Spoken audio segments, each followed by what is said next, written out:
All right, welcome everyone to Web Programming with Python and JavaScript. My name is Brian Yu, and in this course, we'll dive into the design and implementation of web applications. In lectures, we'll have an opportunity to discuss and explore many of the ideas and tools and languages that are central to modern web programming.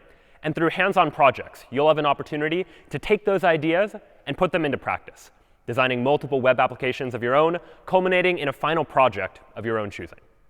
Throughout the term, we'll cover a number of topics in this world of web programming, beginning with HTML5 and CSS3, two of the languages that are central to the understanding of web pages.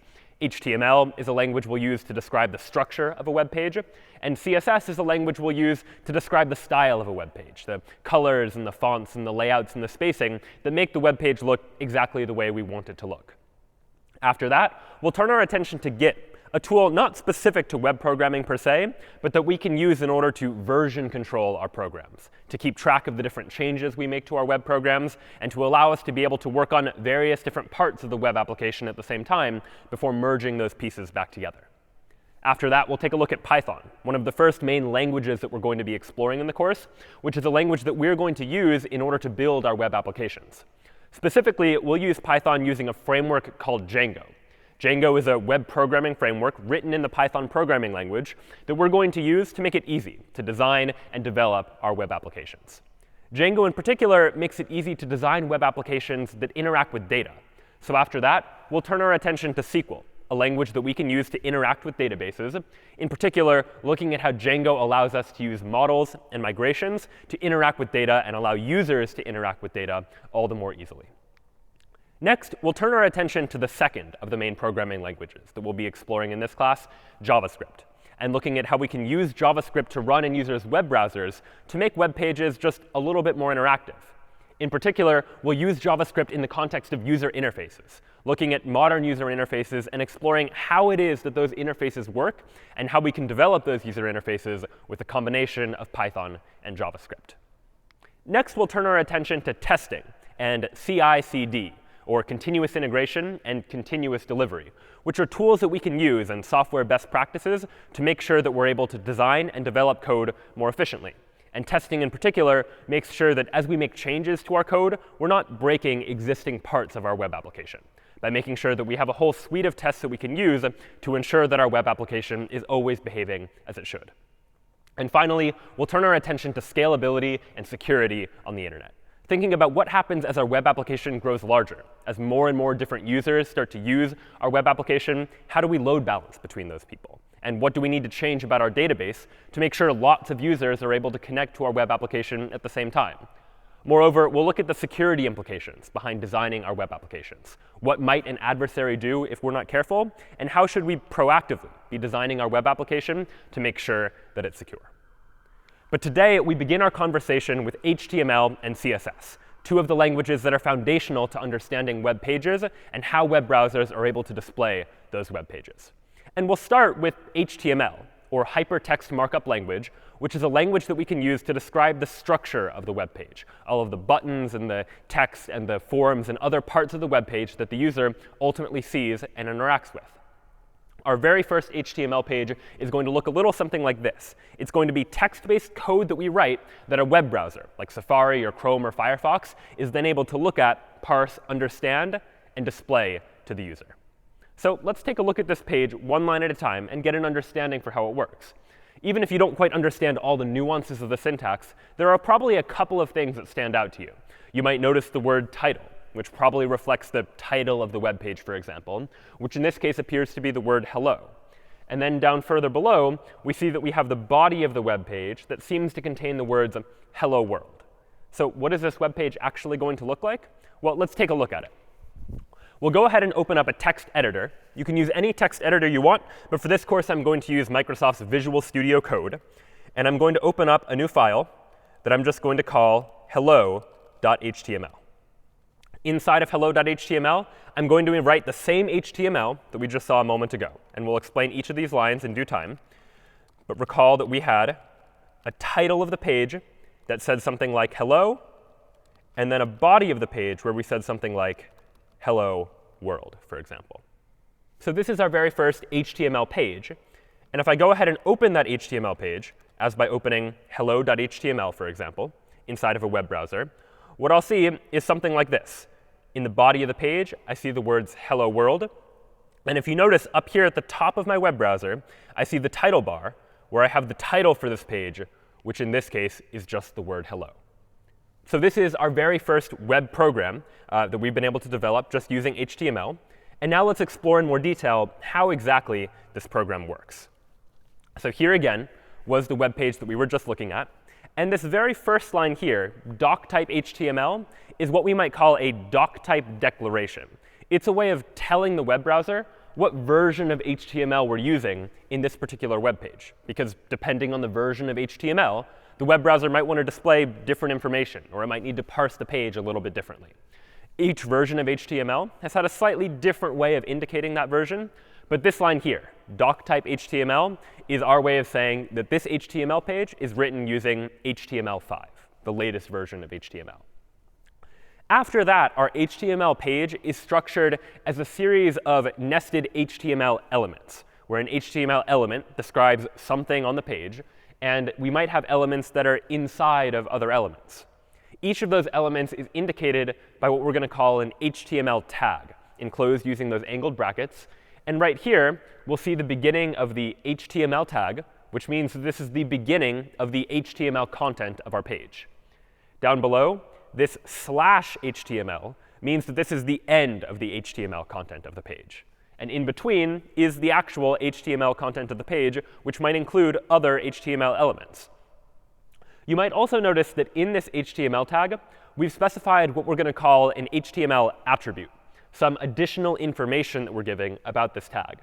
In particular, we're giving it a lang, or language attribute, which is equal to en, or English.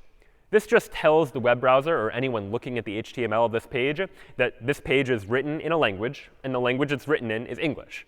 And this is helpful for search engines, for example. When they're looking through many different web pages, trying to figure out what language each web page is in, we can just tell the search engine or anyone else who's looking at the page that this page is written in English. Now, inside of the HTML body of the page, we have a number of different elements that are going to describe what we want on this page.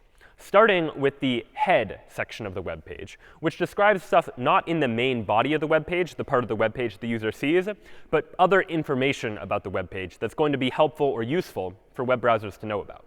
For example, one important thing that the web browser needs to know is what is the title of the web page. And here we see a title tag, again indicated by the word title in those angled brackets, followed by the end of the title tag, indicated by a slash before the title. And in between the two title tags is the word hello, which means the title of this page should be the word hello. And that's all the information we'll have in the head of the page. We'll add more information there later, but for now, all the web page needs to know is that it has a title, and the title is the word hello. Next up comes the body of the page, again indicated by a body tag, and that ends with a tag with /body, meaning this is the end of the body of the page. And the body of the page, again, is just the visible part of the page that the user can see. And what do we want inside the body of the page? For now, we just want the text hello world. And that's the information that's going to be displayed when someone visits this web page. And so that's all there really is to this HTML page. We specified in the header that there's a title of the page called hello. And inside the body, we're saying the page should say the words hello world. And if you want to visually think about the way that all these HTML elements are structured, it can sometimes be helpful to think about an HTML page in terms of a tree-like structure that we call the document object model, or DOM. And so here, for example, is what the DOM for this web page might actually look like. Here on the left is the HTML content that we just saw a moment ago. And over here on the right is the DOM, the document object model, the tree-like structure that describes how all of these HTML elements are related to each other. So we start up here with the HTML element. And this parent element, so to speak, has two child elements within it, a head element and a body element. As we can see here, where inside of HTML, we have a head section and a body section. And the indentation here that we're including in the HTML text, it's not strictly necessary. The web browser doesn't care what the indentation is. But it can be helpful for someone who's reading the page just to see the indentation, to understand visually that the head is inside of the HTML element and the body is inside of the HTML element too. So inside of the head element, we have a title element. And inside of the title element is just the text, the word hello. And likewise, inside of the body element, we also have some text, the text hello world. So thinking about HTML and HTML documents in terms of this structure can be helpful for understanding which HTML elements are inside of which other HTML elements. And that's going to make it easier for us to reason about these pages later on. And especially as we later transition into the world of JavaScript, JavaScript is going to make it all the more powerful and give us the ability to actually modify parts of this DOM as well. But we'll certainly get to that in due time. So now let's take a look at some of the other common HTML tags and HTML elements that we might be interacting with in our web page. And we'll start by thinking about HTML headings. So big banners at the top of a page, for example, some headline that describes what a page is about. So I'll go ahead into my text editor and create a new file that I'll call headings.html. And the structure of this page is going to be pretty similar to the pages that we've seen before already. So I'm going to start by just using the hello.html text and paste it in here. I'll change the title of the page. Instead of hello, we'll go ahead and call it headings. But inside the body of this page now, I want something a little bit different. I'm going to, inside the body of the page, use an h1 element and say, this is a heading, for example. So h1 is a tag that I can use to create a large heading at the top of my page, like for the title of a page, for example. So if I open up headings.html, I might see something that looks like this, a big heading at the top of my page that says, this is a heading. H1, where the H stands for heading, and the 1 stands for the largest possible heading. And in fact, HTML gives us a number of different tags that we can use in order to create headings of various sizes. So for example, I could also say h2, inside of which I say this is a smaller heading. If h1 is the largest heading, h2 is the second largest heading. So if I load this page, for example, I now see the h1 at the very top. This is the big heading. And then beneath that, I see this is a smaller heading, the h2. And it turns out there's also h3, h4, h5, all the way down to h6, which is the smallest heading, such that if I load this page now, I have a big heading, a smaller one, and then here's the smallest. So we can often use these h1, h2, h3 tags just for visually organizing text inside of a page. If I want the title of the page, but also I want titles for each of the various different sections and subsections that might be contained within that page as well. So those are headings. And now let's also take a look at some other elements that we might want to add. On web pages, we see not just titles and not just text, but we might also see lists, for example. Like if you've ever used a to-do list program on a web page, for example, you might see a list of things that you need to do. Or other web pages might display lists of information. And it turns out that HTML has two basic types of lists. We have ordered lists for things that are in a particular order, like item number 1, item number 2, item number 3. And we have unordered lists for lists that don't have any particular order. So just bullet point, bullet point, bullet point, for example. And both are quite easy to use. I'll go ahead and create a new file. And we'll call this lists.html. And again, in lists.html, I'll copy the same structure from hello.html. We're again going to have doctype HTML just to indicate the version of HTML. Most of the heading is the same. I'm just going to change the title from hello to lists. And then we're going to replace the body of this page to show some different information here. So let me first show what an ordered list might look like, something that has numbers, 1, 2, 3. And ordered list as an HTML tag is just OL, OL for ordered list. So I can add a tag that says OL. And now inside of my OL element, my ordered list element, I need a new element for every list item. List item, we're going to abbreviate to just li. So the li tag in HTML is what we're going to use to designate an item inside of an HTML list. So here, for example, I could say li and then first item. And then I could do the same thing, li second item, and then again li third item. So what I have here are some elements and then elements nested within other elements. I have an ordered list element inside of which are 3 other HTML elements. 3 list items that are each indicating each of the individual items that are inside of my HTML list. I can now open this up by opening lists.html. And this is what I see. I see an ordered list where I have item number 1, first item, second item, third item. note that I didn't actually need to, in the HTML anywhere, specify the number 1, the number 2, and the number 3.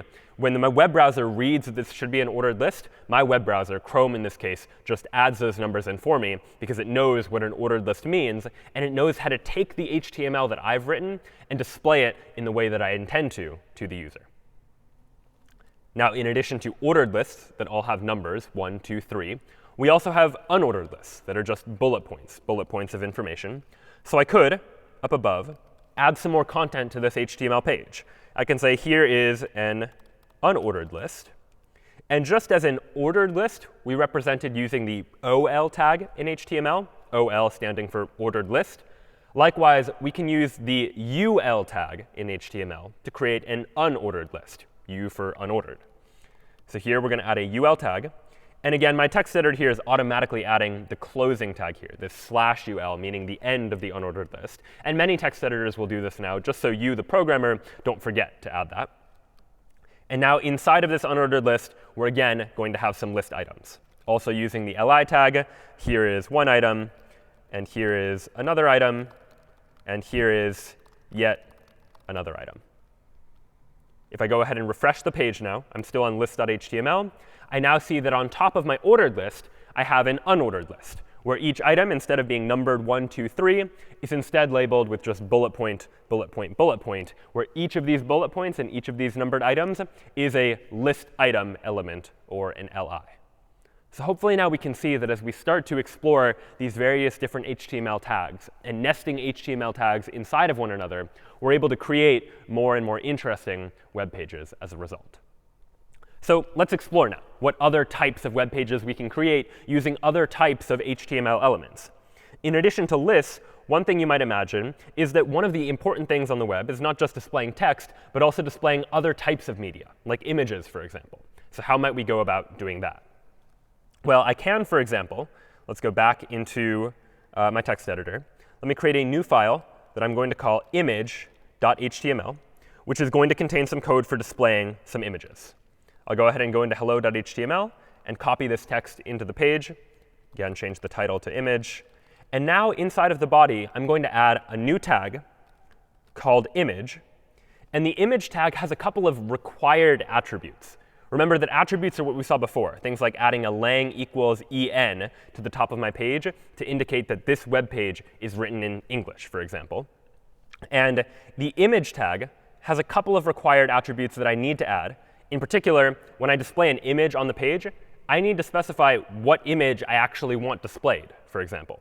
So I might specify image src, short for source, is going to be equal to what image do I actually want to display on this page. And it just so happens that inside of my folder where I have image.html, I have an image called cat.jpg. So I'm just going to specify cat.jpg as the file name of the image that I want to display. And it turns out that images also have a second required attribute.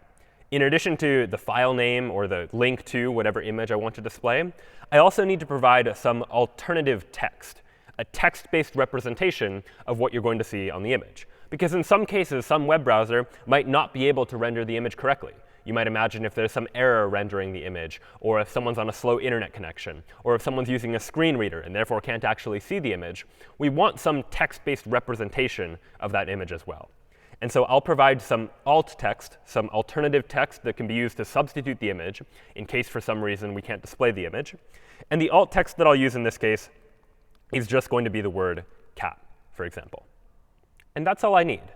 Now notice in particular there's something a little bit different about this image tag compared to other tags that we've seen before, in the sense that it doesn't have a closing tag. In the sense that the body had a beginning of the body and an end of the body. Our ordered list had a beginning of the ordered list and the end of the ordered list with list items in between. It doesn't really make sense for an image, for example, to have the beginning of the image and the end of the image and some content in between, because the image is just a single HTML element that can't really have anything inside of it. So in that sense, we don't actually need a closing image tag. The image tag is self-closing. It is its own beginning and end. So we can just say we want an image to be here that is cat.jpg with an alternative text of just the word cat, for example. So now, if I open up image.html, we'll see that what gets loaded is quite large, a picture of a cat. And I can scroll around and see this entire image. Of course, this picture of a cat is probably larger than I wanted it to be. When my user visits this web page, I don't want them to have to scroll all the way to the right in order to see the entire cat. So I can actually add additional HTML attributes in order to modify the size of the image that I'm displaying. And later, we'll see we can use CSS to do a similar thing as well. But for now, what I can add is an additional attribute and say that let me give cat.jpg, this image tag, another attribute that in this case I'll just call width. And I'll say that width is going to be equal to 300, because I would like for this image to be 300 pixels wide, for example. So now if I refresh this page, I now see that the same cat image appears, except now it appears at 300 pixels wide exactly. So I'm able to add additional attributes, additional information to control how an HTML element is going to appear. In this case, I want to control its width, and it automatically scales down the height to make sure that the image is proportional as well. Now, on the internet, in addition to just displaying information on a single page, it's also common for a page to link to other pages. In fact, that's one of the main important values of the internet, is the ability to go from one page to another via these links. And so one thing we might reasonably want to do is add some links to our page, where if you click on something, you're taken to another page altogether. So let's take a look at an example of that. I'll create a new file based on hello.html, and I'll add lang equals English for good measure. And I'll call this new file link.html, where here we're going to practice with building some links into our HTML page. I'll copy the content of hello.html again, call this link.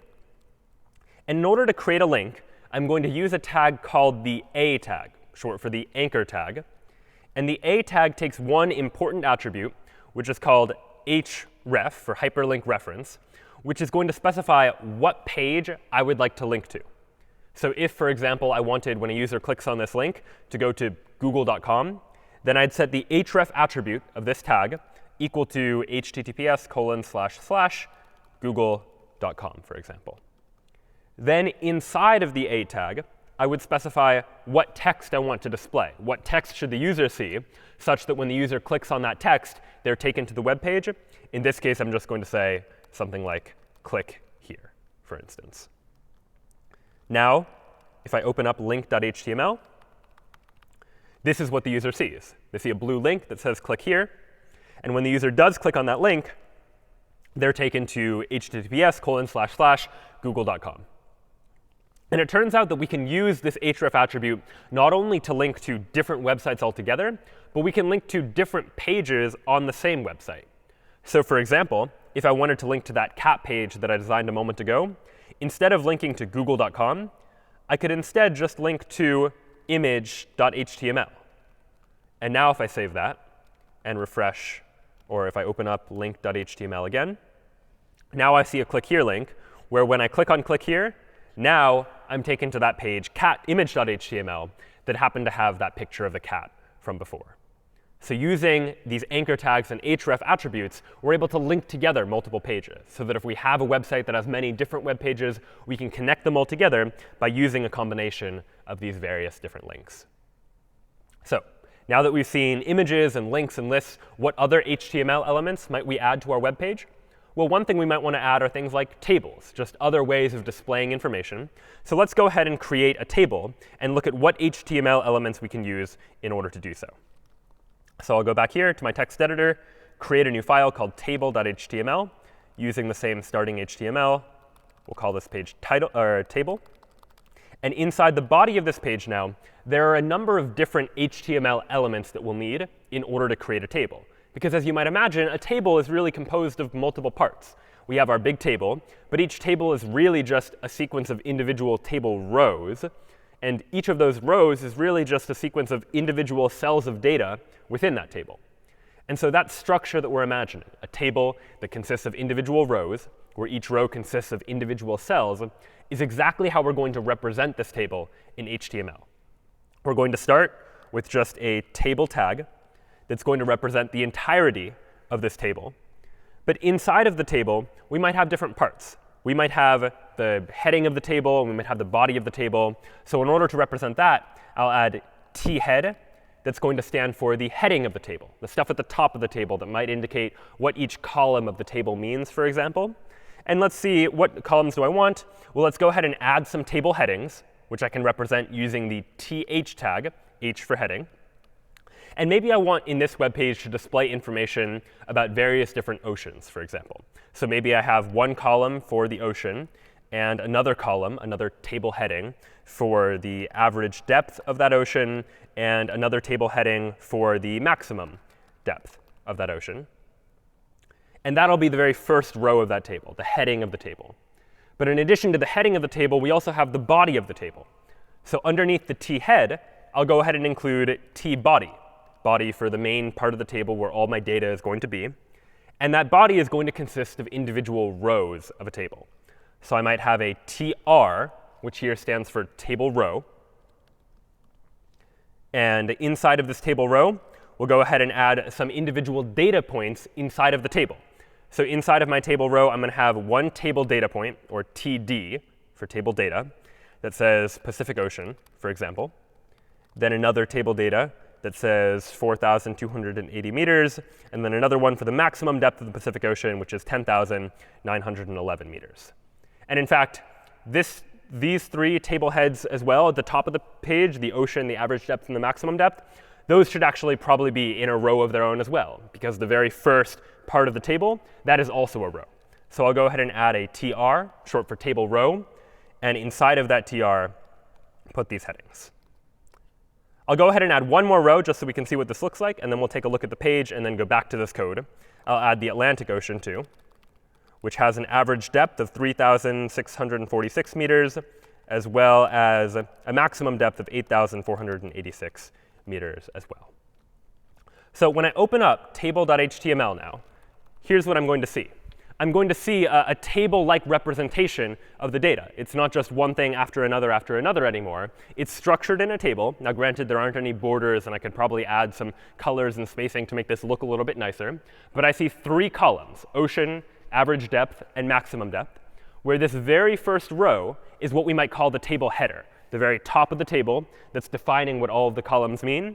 Inside of that table header is a single table row that has three table data cells: ocean, average depth, and maximum depth. Then beneath this table header, represented in bold, is the table's body, or the t-body element, inside of which we had two rows, one for representing the Pacific Ocean, one for representing the Atlantic Ocean. And then we had data cells in each one of those rows for representing each of the individual cells that's located within this table. So this is what that page ultimately looks like. And let's take one more look at the HTML just to get an understanding for how all of these tags interact with one another. And no need to memorize all these tags right now. Slowly, as you begin to design HTML pages, you'll start to get more familiar with what HTML tags are available to you. And certainly, all of these HTML tags are things that are easy to reference if you need to look them up. It's very helpful to be able to look up something like, how do I create a table in HTML? And then you'll be able to see what the various different tags you'll need to add are in order to generate the table that you're looking for. But again, just to recap, here we have a table element, inside of which are two child elements: t-head and t-body. Inside of each of those are one or more table rows, representing using tr. Inside of each of those are three table data cells, representing using td. And so using these nested tags, elements inside of other elements, we've been able to build something far more complex than just a bulleted list. We've been able to build an entire table that has information as well. But ultimately, our web pages should be web pages that don't just display information, but that also let users interact with that information in some way. For example, you might imagine that on Google's homepage, for example, it's not just unchanging. There's a field where I can type something in. And anytime users can provide input to a web page, we generally call that a form, or some place where a user can fill out a form in order to provide information to the web page. And so now let's take a look at how we can use HTML in order to create a form that's going to display some information. So I'll go ahead and create a new page called form.html, again using that same HTML as before. We'll call the page form. And inside of the body of this page now, let's say that I want to create a form that gives the user an opportunity to provide their full name, for example. How do I do that? Well, the first thing I need is a form element, some way of saying here is going to be a form. And now inside of that form, what are the various different parts of the form? Well, there's really two parts that you might imagine to this form. One is a place for the user to actually type in their name. And they probably also need some way to submit the form, some button that just says submit, such that they can click on that button in order to submit the form. So how would we do that? Well, in order to create an input field, we're going to use an input tag whose type, in this case, is going to be text. There are a number of different ways that users might provide input to a form. They might type in text. They might choose from a drop-down menu. They might choose from a radio button option. Or they might provide input as by clicking on a button, for example. In this case, we're specifically using the type attribute to say that when the user is providing input in this way, the type of input that they're providing is going to be some kind of text. Then we might provide a placeholder, some default text that's going to be inside of that input field the first time the user looks at the page. So for example, the placeholder might be full name. That way, the user knows that what they should type into this placeholder is their own full name. And then finally, we're going to go ahead and give a name to this input field. Now, this isn't going to be something that the user sees when they visit the page. But anytime you submit a form, when we receive that form in our web application, something we'll explore later on, we need some way of knowing which input field corresponded to which value. And so we're going to name each of the input fields just so that later on we'll be able to reference them. And for now, since the user is typing their full name here, we could just name this full name, or we could more succinctly just say name as the name of this input field. After that, we have an input field where the user can type in their name.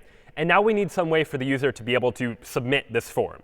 So we might say something like input type equals submit to say, here is a way for the user to submit the form. Type equals submit means this is how they're going to submit the form when they're done completing it.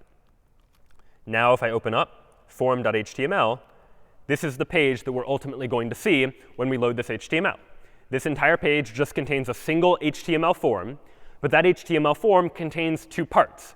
The first part was this input element here that allowed an opportunity for the user to type in their full name. They type in their full name into this input field. And when they're done, they can click the submit button to indicate that they would like to now submit this form. Of course, right now, this form isn't going to do anything when we type in our name and click submit, because we haven't added any logic in order to handle this form. But later on, as we transition into the world of building web applications using Python, we'll see how we can design a form such that after the user submits it, we save information to a database or display some sort of results back to the user, all by using the power of building these web applications and connecting them to these sorts of HTML forms. And HTML forms can actually get quite a bit more complex. We'll take a look at another example, for instance. Let me open up form1.html, which is a form that I built in advance, which shows a number of other ways that users can provide information as input to an HTML form. Here, we see an input whose type is text, meaning we want the user to type in their name as text. But you might also imagine that if a user is logging into a website, for example, they might, in addition to typing in a text-based name or username or email, also provide a password. And generally, if you've been on a website and you've typed in a password, the password characters don't all show up as the actual characters. For security reasons, they generally show up as just little dots on the screen, hiding the actual characters that they're representing. And in HTML, we can do that very easily by just saying that the type of this input is password. If they're typing in a password, our web browser will know not to actually display those individual characters. In addition to just text-based input, we also have radio button input, as I alluded to a moment ago. So here we have a number of different radio inputs where the user might be able to select from a number of options, choosing their favorite color, for example, from a number of these options. And finally, just to take a look at one other additional feature of HTML5, in fact, a new feature of HTML5, is something we might call a data list, where we might have the user choose in a dropdown from a number of different options, but we want to very quickly filter down or autocomplete based on those options. So if the user needs to select what country they're from, for example, we might have an input field and specify that it's going to be associated with a list called countries. Then immediately below that, I have a data list element whose ID is countries, where here I'm going to specify these are all of the options for what country we could have. Each one is inside of an option element whose value is whatever country they could select. And we have all of the countries of the world listed in these option elements. So this input here is going to allow me to select one option from a list of all of these possible options. So now if I open up form1.html, here's what that form ultimately looks like. I can here, inside of the name field, again, that word name shows up because it's the placeholder. I can type in my name here. And inside of the password field, anything I type is going to show up as just little dots instead of the actual characters, because the type of that input field was password instead of the type being text. In favorite color, I now have the ability to choose between various different favorite color options in a radio button format. I choose from one of a number of options. And finally, inside this country dropdown, I have the ability now, when I click on it, to see all of the countries. But as I start to type letters like UNIT, it filters down to only the options that I actually care about. So here, if I type in enough letters, eventually I see United States, and I can click on that option as well. So HTML5 builds in these additional features to make it easy to implement something like a text field where it will autocomplete based on the text that you provide. You can just specify that it is inside of this data list, and then provide a list of all the possible values. And then HTML and your web browser, in turn, will take care of the process of rendering that information in the way that you expect it to be displayed. So those are just some of the possible HTML elements that we can ultimately create by using these various different elements that we nest within each other. And there are definitely other HTML elements that exist as well that you can begin to explore, but all of them follow a very similar pattern. That we're going to have some tag that might require some attributes, additional information about the HTML, to give context to the web browser for how that element should be displayed. Maybe that element needs to have a particular source for an image. Maybe it needs a link in order to link to somewhere, or other information as well. And then inside of that element, you might nest other elements so that your table has rows, and inside of those rows, we have other cells. And you might imagine nesting elements inside of other elements inside of other elements. But right now, so far, all of our web pages have been rather simple. They've just been, we've described the structure of the page, and we've described we want a list here, we want a form there. But what we might really like is some way of specifying that we want to style our web page in some way. We want to add color, we want to add spacing, we want to add some sort of other layout to our page as well. And in order to do that, we're going to use a second language that we're going to call CSS, short for CascadingStyleSheets. In particular, we'll use the latest version of CSS, CS50's, which gives us the ability to take an HTML page and tell the web browser how we would like it to be styled. Instead of just black text in the same font on a white background, we can begin to specify particular CSS properties of how we would like this page to look to make sure that the page looks the way we want it to. So let's take a look at a simple example now of CSS to take a look at how we can add some CSS code to our page. So I'll go ahead and create a new file that I'll call style.html, just to demonstrate some basic ideas of adding some style to our page. And we'll go ahead and copy the same hello.html from before. And maybe in addition to hello world, I display an h1, some big heading at the top that says, like, welcome to my web page, for example. So now if I open up style.html, this is what I see. I see a big heading at the top that says, welcome to my web page, beneath which is just the text, hello world. And now imagine that I want to add some style to this heading at the top of the page. Maybe instead of being left aligned, I want it to be centered. Maybe instead of just being black text, I'd like to change the color. In order to do that, just as we've used attributes in the past to add additional information to this particular HTML page, we can do a very similar thing with CSS. We can specify that we're going to give this h1 element a style attribute. And that is going to be equal to, and then in quotation marks, we're going to provide all of the CSS properties that we would like to add to this particular element. So the way that CSS styling works is that we can give elements individual CSS properties, where a property is something like the color of the element or the alignment of the element. And each of those properties has a default value, but we can change its value to something else. So if, for example, I wanted to change the color of this heading so that instead of a black heading, it displayed as a blue heading, I could say for this h1, I would like to give it a color property. And then to give the color property a value, I say color colon, and then the value that I would like to give to it. So color colon blue, for example, followed by a semicolon, will change the color of this h1 element to blue. And my text editor is automatically showing me a little square that shows me what this color blue is actually going to look like. This isn't part of the text. It's just my text editor being helpful so that I can see in advance as I'm writing this code what the color is actually going to look like. So now if I open up style.html, here's what I see. Instead of a black heading at the top, we've changed the color to blue. And there are many other built-in colors that exist within HTML that we can use in order to change the color to whatever we want. If instead of blue, I said I want the color to be red, for instance, I can refresh the page, and now the heading is red. And there are many other colors. I can change the color to like spring green, for instance. And that's going to be a particular shade of green that displays just like this. And so now we have the ability to add various different style properties to individual elements. I can say, take this heading and change its style so that the color, instead of being black, is going to show up as blue instead. And if I want to add multiple CSS properties to the same HTML element, I can do that as well. Here in the style attribute, I can say that in addition to saying that the color is blue, I'd like to give a second CSS property to this element. I'd like to say that the text align property should be center, for example. The text align property controls, as you might imagine, how a particular HTML element has its text aligned. Is it all the way on the left, all the way on the right, or centered?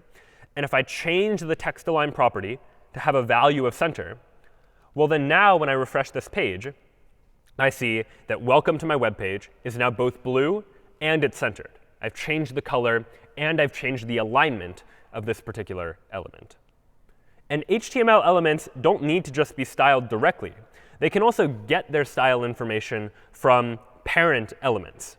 So if you recall again that DOM structure, where we have an HTML element inside of which is this body element, and inside of the body element is this h1 element and this text, you can imagine if we wanted this styling to apply not just to this heading, but also to the hello world text, I could move the styling information, move this style attribute, change it from the h1, and escalating it to this body. And if I move the style to the body, then everything inside of the body is going to be styled in that way. So let's now take a look at an example of that to see how that works. If I take this style information and I move it so that instead of associating it with the h1, I instead associate it with the body, then now, when I refresh the page, I see that both parts of the body, both the big heading at the top that says welcome to my web page, as well as the text hello world, both have those CSS properties applied. I've changed their color to blue, and I've also changed their text alignment to be centered instead of just left aligned. But if I do want it to just be that heading, then I can move it out and say that I just want to apply the style to that one individual heading. Now, one thing that we might imagine might become a problem over time is that imagine if I had multiple headings that I wanted to style in the same way, for example. Let's say I have a second heading that this is a second heading that I also want to be styled as blue and centered as well. I can refresh this page and see that right now that is not the case. And I don't want to make the entire page blue and centered. I only want these two headings to be blue and centered. So what I could do is I could just take this style code from the h1 and apply it to this h1 as well, so that both of my h1 elements now have the exact same style code. And I'll go ahead and refresh this. And now we see this is the intended behavior. I have two headings, both of which are centered and both of which are blue. But what we want to start to think about as we start to build web applications, and especially as our web applications start to get a little bit more sophisticated, is to think about the design of how we're building our web pages and how we're building our web applications. And in particular, anytime we find ourselves copying a lot of the same information from one place to another, that's probably not the best design. And you should start to think about how might you design this a little bit better. It's not great design, one, just because there's some redundancy that probably doesn't need to be there, but also because it makes the page a little bit more difficult to change and a little more difficult to update. If I instead want to change both of these headings to be red instead of blue, then all of a sudden I need to change my code in two places. I need to change the style attribute on this first heading up here, and I also need to change the style attribute on this second heading down there. What I'd like to do is to somehow just be able to write this style code once and then have it applied to both of these headings. And in fact, there is a way to do that. What we can do is instead of doing what we might call inline styling, where we take the CSS code and place it directly as an attribute of an HTML element, we can move our style code to an entirely different part of the web page. Recall again that at the top of our HTML page, we have this head section that just includes information that's useful to know about the web page, but isn't actually part of the body of the web page, the content that the user sees. This head section is a great place where we can begin to put some style information about how we would like for this web page to be styled. So what I can do here is, instead of putting these style attributes inside, in line with these HTML elements, I can, inside of the head section of my web page, add a style element, where in between the opening style tag and the closing style tag, I can add any of the style information that I want. And here's the way that syntax is going to look. I first need to specify what types of elements am I going to style. And in this case, I want to style all of the h1s. So I can just say h1. And then all of the style code is going to go inside of a pair of curly braces, where I can say I would like the color to be blue, and I would like the text align property to be centered. So now here's what I've done. I've taken the CSS code that used to be down here inside the body of the page, actually as an attribute of these h1 elements, and I've moved the style-related code to a different part of my page altogether. Now the style information is inside the header of my page, inside of the style element, where I've said, for every h1 element, here's how you should style it. The styling is in between the opening and curly closing braces here. And I've said that every h1 should have a color of blue, and every h1 should have a text align property of center. And that is then going to apply to all of the h1 elements that my web page happens to find inside the body of my web page. So there's a couple of advantages here. Advantage number one is what we talked about a moment ago. I don't need to duplicate the same code in both of these h1 elements. I can write it once and say, apply this styling to all of the h1s that show up in the page. And advantage number two is we've been able to factor out the style code to somewhere else just to make it a little bit cleaner, so that instead of having a really long line, you might imagine if we had not just 2, but maybe 5 or 6 or 7 different CSS properties that would have taken up a lot of space on one line, I can instead, in a more readable, more organized way, move that style-related code to the style element at the beginning of the page, just to make it easier to read, easier to visually understand, and just to clean up the body of the web page as well. And that's going to be another of the key themes that's going to come up again and again in this class, this idea of separating things out so that every piece can sort of be independent of one another. Our structure of the web page inside the body is separate from the style. And we'll see the same sort of idea appear again and again as we begin to try to design web applications well. So now if I take this exact same page and go ahead and refresh style.html, we'll see that we see the exact same thing. Both of the headings still show up as centered. Both of them still show up as blue. But now we have the advantage of having only written the style code once instead of needing to write the exact same style code multiple times in the same way. But it turns out that we can even do a little bit better than this. Because one thing you might imagine is that if I have a web application or a website that has multiple different web pages, it's probably going to be likely that each of those web pages might need to be styled in similar ways. If I have a big banner at the top of one web page, then in other pages related to that page, I might want the same banner styled in the same way using similar style information. And right now, our CSS code is specific to one particular page. And it's not going to be easy to then take that same styling and apply it to another page.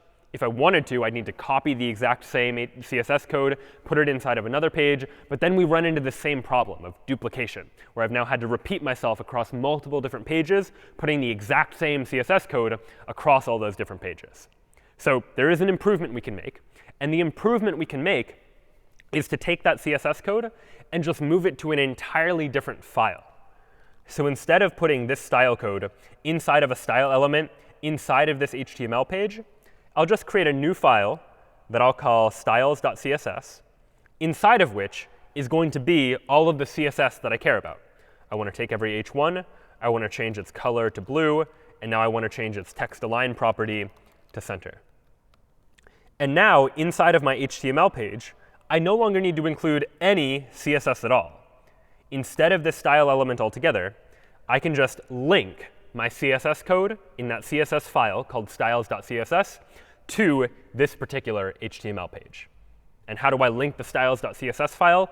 Well, I can do so, again, in the head section of my web page using a link tag, where I can say I'd like this link to be the relationship is it's going to be a style sheet, meaning what I'm about to link is going to be a style sheet for this page. It's going to describe how I want for the elements on this page to be styled. And then, just as in the case of a link to another page, I used href to specify a hyperlink reference, what I want to link to.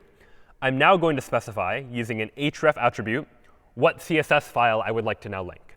And in this case, the CSS file that I'm going to link is styles.css. That is the file that just so happens to contain all of the CSS that I would like to apply to this particular file. Now, if I refresh the page, I see, again, nothing has changed. In the last 2 revisions, the page has stayed exactly the same as far as the user is concerned. They still see 2 headings. Both of them are centered. Both of them are blue. But now the advantage is that here is my HTML. It's shorter than it was before. And in particular, there's no CSS that's baked in to this HTML file at all. I factored it all out into this separate styles.css file. And now if I have multiple HTML files that are all using the same styling, I can just link them all to the same styles.css file such that they're all using the same style information. I don't need to repeat myself. And if ever I need to make a change across all of those pages, I just change the styling once. I change the styles.css file, and then all of the web pages that are linked to that style sheet will update as well in order to reflect those changes. So again, we've been able to factor out some of this style information to a separate file just to make our lives a little bit easier. All right, so far we've now seen how we can use CSS in a number of different ways to add some basic styles to our page. We've seen that we can take an element and change its color. We've seen how we can take an element and change its alignment, move it from left aligned to right aligned to centered, for example. As it turns out, there are a lot of different CSS properties that we can add to our HTML elements in order to style them in various different ways, more than we'll have time to talk about in this lecture. But now let's just take a look at a couple of the most popular, most common CSS properties that we can add in order to make our web pages look the way we want it to. And one of the most powerful tools for CSS is controlling the size of various different elements. By default, HTML just uses a default size for everything on the page. But if I want to more precisely control how big any particular element is, I can use CSS in order to do so. So let me now create a new file that I will call size.html.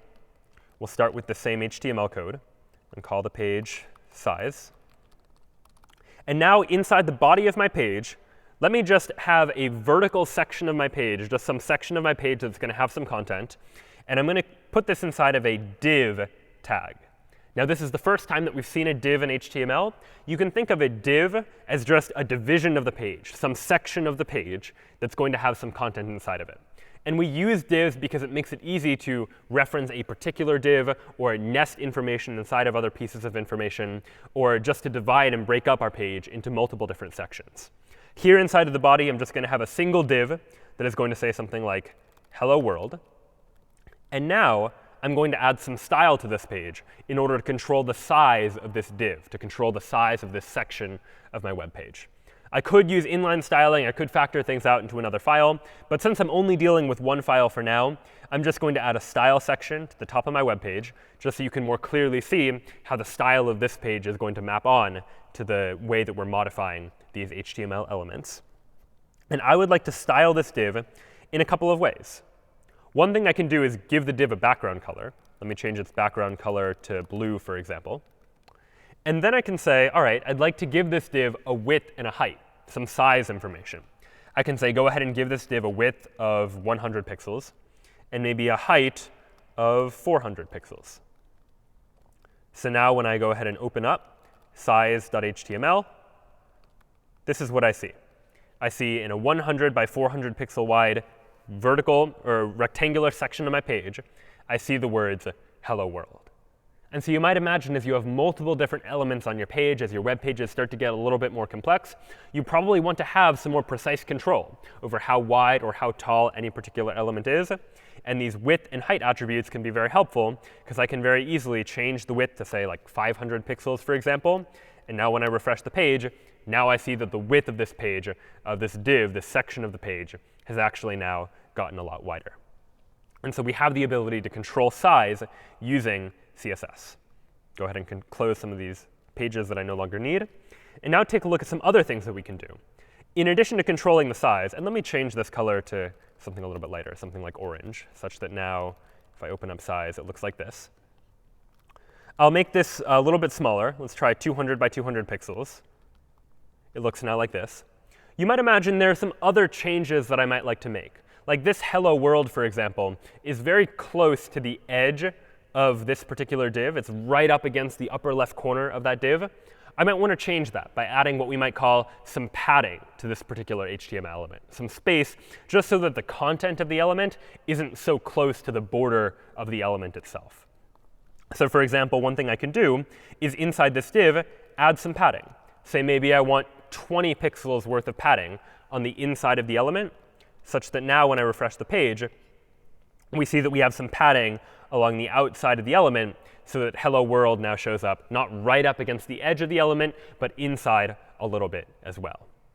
And if we have a particular HTML element that maybe is too close to the edge of the screen, maybe it's too close to the top of the screen, we can also add space around outside of the element by adding what we call margin to the element as well. So I can say, let's give it 20 pixels of margin inside of this div.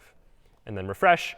And now we see that whereas before this div was very close to the upper left edge of the screen, now we've moved it 20 pixels away from everything. So it's got some space on all four sides of it. So that's how we can now use margin and padding just to make the page look a little bit nicer to the user, so objects are not too close together or too far apart. Padding, again, is on the inside of the border of the element. I can add 20 pixels of padding, for example, to make sure that the content inside of the element, in this case the words hello world, just have a little bit of space from the border. And that's padding on the inside of the element.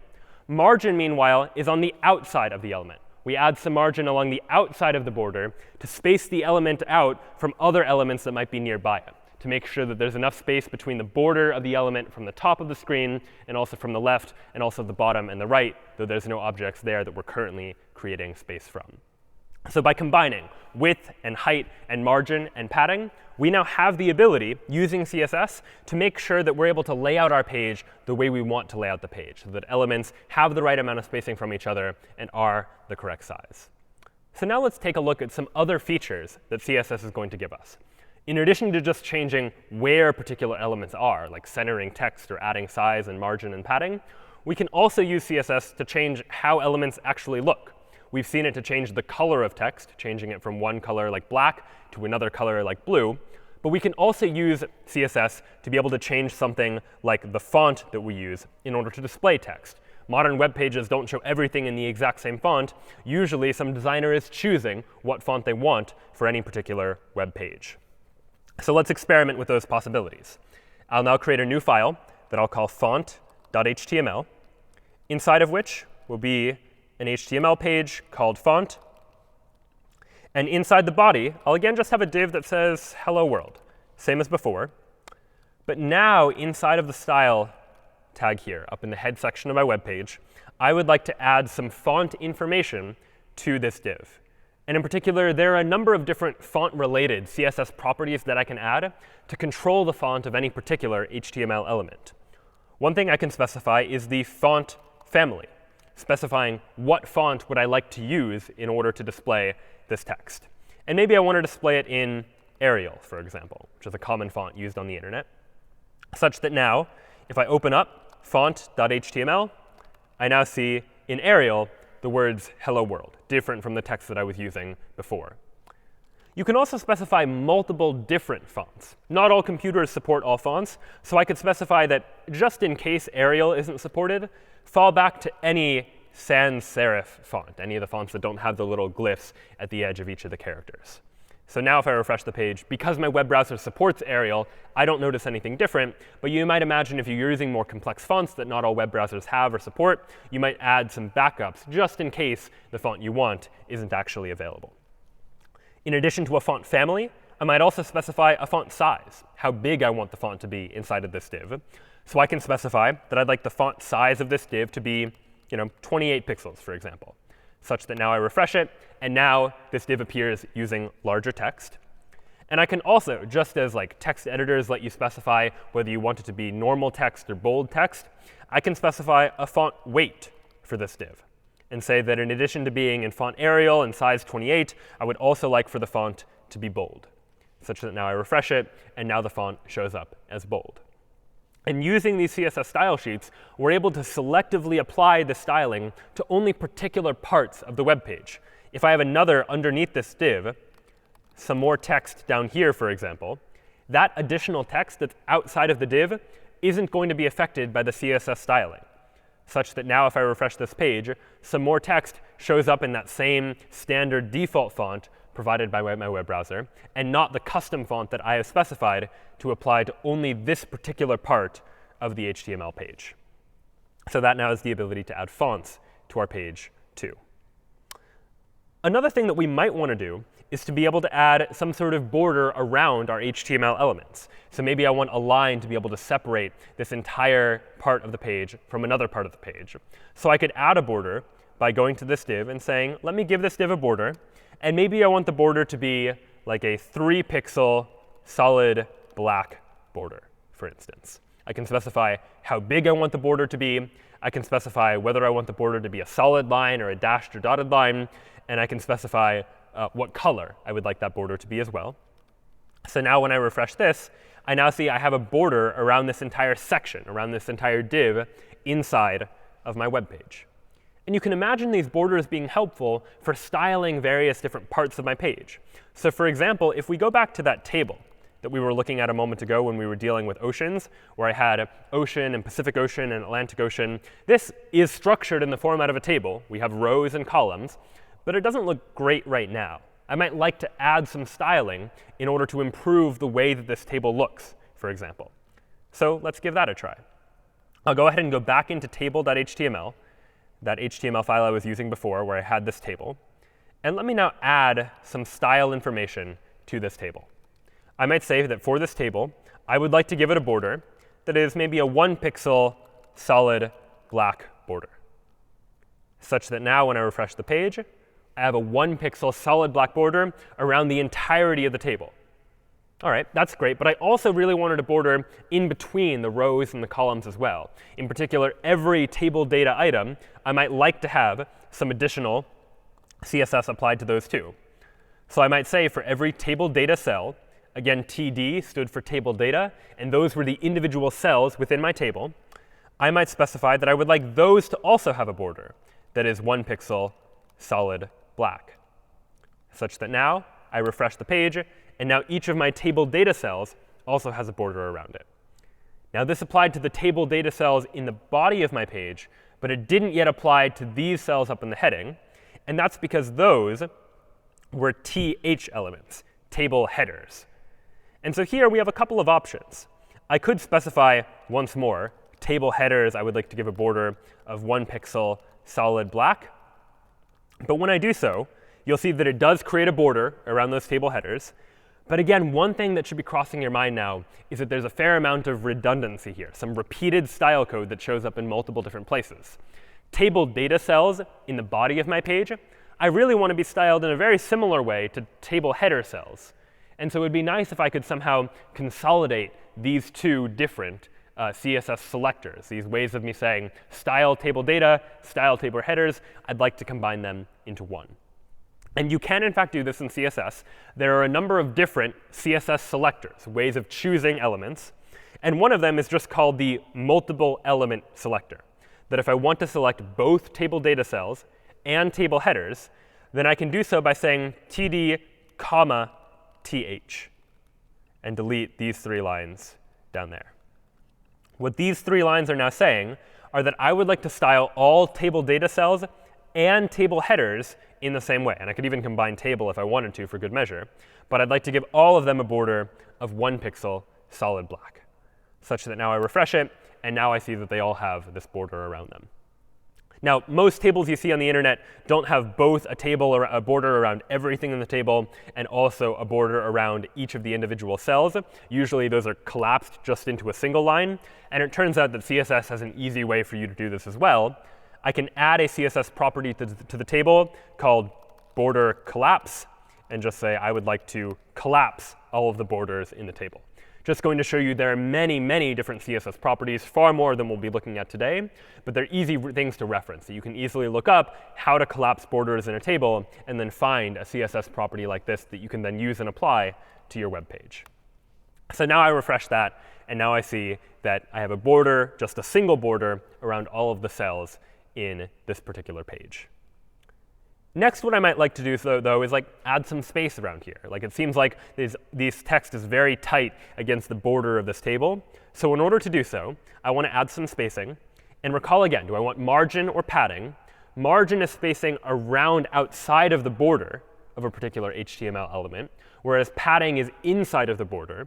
So if I want some space inside of the border, just to space out the text from the border itself, then what I want is padding inside of all of my table cells. So I can say, let me add 5 pixels worth of padding inside of all of my table data cells and table header cells. Refresh the page, and now here's what the resulting table looks like.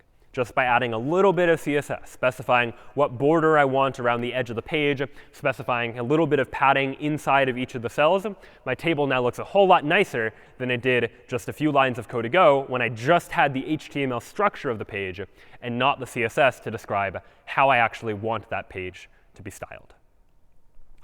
And notice again that in doing so, we were able to use one of these CSS selectors. I was able to say that I wanted to use the multiple element selector, which is just this comma here, to specify that I would like to apply this styling not just to TDs, but also to THs as well. We'll take a look at some additional examples of CSS selectors in just a moment. But next, let's turn our attention to some more tricky instances where we might want to apply styling to multiple elements at the same time. Let's imagine, and let's go back to style.html, where we had some style code, where I had one heading. I'll call this heading 1. And let's give myself 2 other headings, heading 2 and heading 3. All of these now are h1 elements that are going to show up the same way, such that now if I style and say I would like all h1s to show up with a color of blue, then when I open this page where I have 3 h1 tags, each of which has a color of blue, when I open up style.html, what I'm going to see is something like this. 3 headings, each of which happens to have a color of blue. But what would happen now if I wanted to style only the first heading? I want heading 1 to be blue, but I don't want to style heading 2 and heading 3. How do I do that? Well, one thing we could do is go back to the inline styling we did a moment ago, where inside of h1 I said style color is blue. And that would say, for just this very first heading, I would like that to be blue, but not the other elements at all. But this, again, we decided was not the best design. This inline styling, commingling of HTML and CSS just gets a little bit messy, and it would be nice to be able to factor all of our style code to a separate part of the page altogether. So how do we do this? Well, we need some way to uniquely reference this particular HTML element. And in order to do so, we can give an HTML element an ID. An ID is just some unique name we give to an HTML element so that we can reference it more easily later on. Let me just go ahead and give this an ID of foo. It could be any ID you want, but foo is just a generic name here. And now we've given this heading a name such that in other parts of our page or in other code, we can reference and find this particular HTML element. And in particular now, in the style section of my web page, instead of styling all h1 elements, I only want to style the element that has an ID of foo. IDs are by definition unique. There can only be one element in this page that has an ID of foo, otherwise it's not valid HTML. And so in order to do so, we're going to use hashtag foo. The hash mark symbol is just CSS's way of selecting just something with a particular ID. So instead of just h1 for selecting all of the h1 tags, if I want to select something by its ID, I say hash foo to say only style the element that has an ID of foo and give it a color of blue, for example. So this style code now will find something with a particular ID and give it a style to correspond with it, such that now if I reload this page, only heading 1 is styled. Heading 2 and heading 3 are not. I've been able to name heading 1, give it a name of foo, an ID of foo, and then in my style code, just style that particular part of my HTML page. Of course, what if I wanted to style multiple but not all of the headings? Like maybe I want to style both heading 1 and heading 2. Now I could use a second ID, maybe give this an ID of bar, for example, and then style both the element with ID foo and the element with ID bar. But now we're starting to add IDs unnecessarily. I have too many different names. Things could start to get messy, especially as my web pages start to get bigger. So while IDs are a way of giving a name to an HTML element that is unique, sometimes I want to give a name to an HTML element that is not unique, some name that can apply to multiple different HTML elements. And when we do that, we call that a class. An ID is a way of giving a unique name to an HTML element, while a class is a way of giving a name to an HTML element that might not be unique. It might apply to 0 or 1 or 2 or more different HTML elements. So here's what that might look like. Instead of giving each of these h1s an ID that's different, I can give each one a class. We'll give this a class of Baz, again, just another arbitrary name that we've chosen. And I'll give this h1 a class of Baz as well. They both belong to this same class called Baz in this case. And now inside of my style code, I would like to say, just style the elements that are of class Baz. And just as we had a special symbol, the hashtag, for styling only something with a particular ID, to style everything with a particular class, I can use a dot. So dot Baz, in this case, is going to style only the elements that have a class of Baz. So here I can now say, take all of the elements with the class of Baz and go ahead and give those a color of blue. So now I have two h1s that belong to class Baz. The other h1 does not. And I've styled only the things that are of class Baz, such that now when I go back to the page and refresh the page, my first two headings, those do get styled as blue, but the third heading does not, because I've applied a class to these two elements that does not get applied to this third element there. So oftentimes it can be very helpful if you have to start to design larger web pages where you have multiple different elements, some of which might be styled in some ways, and other elements that might be styled similarly to one another. You can add IDs and classes to your HTML elements just to clean up the way that you write your CSS, to be able to very specifically pinpoint one element that you want to apply style to, or to apply styling to an entire class of elements as well. Now, one tricky thing you might imagine now is that now we have multiple ways of referencing the exact same element. So for example, if you imagine that I just had a single h1, which had an ID of foo, for example, that I've named foo, what would happen if, for instance, I said all of the h1s, I would like those to be colored red. And all of the elements with an ID of foo, or the only element with an ID of foo, I would like that to be colored blue. What might happen then? These would seem to be conflicting, where now suddenly we have an h1 style tag that is saying I should style h1s in this way, but I should style element foo in another way. So what happens if I have an h1 whose ID is foo? How do I choose to style that? And in order to deal with that, we have to start to deal with the CSS problem of specificity, of what happens when I have multiple different CSS selectors that could apply to the exact same HTML element. And this often happens when we start to add IDs and classes to our elements as well. So when we deal with specificity, specificity goes in a particular order. There's an order of precedence that we can follow for determining what style should ultimately be applied to any particular element. The first, most powerful, most specific way of referencing an element is inline styling, literally adding a style equals attribute to our HTML elements the way we did way at the beginning when we were first taking a look at CSS. If we associate inline styling with an HTML element, that's going to take precedence over any styling that's inside the style section of our head of the web page or inside of a separate .css file, because the reasoning goes, if you are literally putting the style code attached to the element itself, then we probably want to apply it to that element. After that, specificity goes in order of how precisely we are identifying an element. An ID is a unique way to identify an element. There's only one element with that particular ID. So if I've added style to a particular ID, that is going to be pretty highly valued in terms of how specific it is. Next, we look at classes. So if there's no ID selector, we look for, did we reference the element by its class? And if so, then that takes next precedence. And otherwise, then, we fall back to what type of HTML element it is. Is it an H1? Is it an ordered list? Is it a table? So in short, the type is the least specific, class is slightly more specific, ID is more than that, and the most specificity we can provide is by literally putting the CSS in line with the HTML element itself. So let's take a look at an example of this. Let's look at this code, for example, where, for instance, I have a div whose ID is foo, inside of which I'm just saying the word hello. And the CSS code that I've included here is I've said for all divs, I would like to give those a color of blue. Obviously, in that case, there's nothing conflicting. What we're going to see is we're going to see the word hello, and we're going to see the word hello in blue. But what happens now if we add anything with ID foo should be colored red? Well, because ID has higher specificity than just an individual tag, well, then next what we're going to say is that this hello is going to show up as red.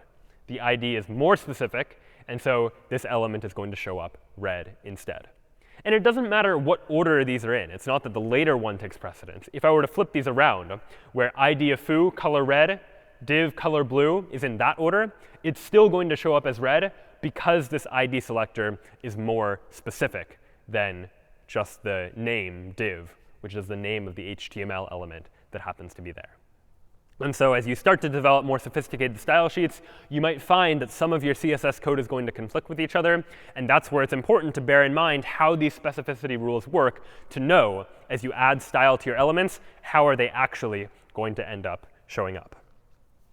Now, we've seen a couple of CSS selectors now in terms of selecting a single element, selecting an ID, selecting a class, selecting multiple elements as well. It turns out there are a number of other CSS selectors that we can use too. So we saw, for example, the multiple element selector, like td, th for selecting table data, but also table headers. But there's a number of other selectors. Here's just a sampling of ones. You can specify like descendants or children. So if I only want to style divs that are inside of tables, or I only want to style lists that are inside of certain classes, I can use these descendant and child selectors to add styling in those particular ways. And there are a number of other CSS selectors we can add as well. And we'll go ahead and explore a couple of these just to give you a sample of how some of these CSS selectors can actually work. And we'll start by taking a look at the descendant selector, which is used to select all of the elements that are descendants of some other element, for example. So let's go ahead and create a new file that I'll call descendant.html. That, again, will start with the same code. And inside the body of this page, I want an ordered list that maybe has a list item 1 and maybe list item 2. And it turns out with lists in HTML, you can nest lists inside of other lists. Maybe you've seen bullet points where there's like nested bullets inside of other bullet points. I can do that here. I can add an unordered list and create a sublist, like sublist item 1 and sublist item 2. And maybe down here, here's another list item, such that now I have a couple of items, but some that are inside of an unordered sublist. Let's go ahead and open up descendant.html and see what that looks like. So here's what we have. We have list item 1, list item 2, another list item that is probably actually list item 3. So we have 3 items, but inside of list item 2, I have an unordered list. Let's imagine, for example, that I wanted to only style these sublist items as a particular color. Like maybe I want those to be blue, for example. If in the style section of my web page, I say that I would like for all list items to be styled blue, well then, not styled, colored blue, rather, then what I'm going to see when I refresh the page is that all of the items are going to be blue instead of just the 2 sublist items. But I could instead say that, you know what, I only want list items that are children of unordered lists. And I can do direct children using this greater than symbol to say that only if there is a UL that immediately contains an LI within it, then I would like for that to be colored blue. And now if I refresh that, now you'll see that the ordered items, list item 1, 2, 3, those do not get colored, but only the list items that are inside of the unordered list, that are directly children of that unordered list, actually get the CSS styling applied. This greater than symbol here is specifying immediate children. I could get rid of it ULLI like this, and this would also work. You still see sublist item 1 and 2. But this is a more general selector called the descendant selector that selects all descendant elements. So they might not be the children elements. They might be grandchildren elements, so to speak, if those children elements have other children that are attached to them as well. Again, for all of this, it's helpful to begin to think about things in terms of that document object model, that DOM structure, that tree that represented how all of our various different HTML elements are related to one another. So next up, we can begin to take a look at some of the other selectors that we have access to. So one of those selectors might be something like modifying only on a specific attribute of a particular HTML element. So we can use the attribute selector for that. I'll create a new file called attribute.html, where here, let's go ahead and create a unordered list that's going to have a number of different links to various different websites.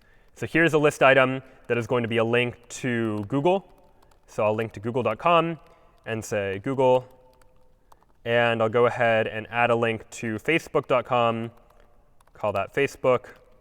And I'll go ahead and add a link to amazon.com and call that Amazon. And let's imagine for a moment that I only wanted to style the Facebook link. Like I want to really highlight the Facebook link, tell people to click on that one, as by coloring it an entirely different color. Well, to style links normally, I would say something like links should be colored, blue, for example. They're colored blue by default, but I could be explicit about it and say links should be colored blue like that, such that now when I open up attribute.html, all of the links are colored blue. But I could also say I would like links that have an href attribute of facebook.com. I would like those links to be colored red instead.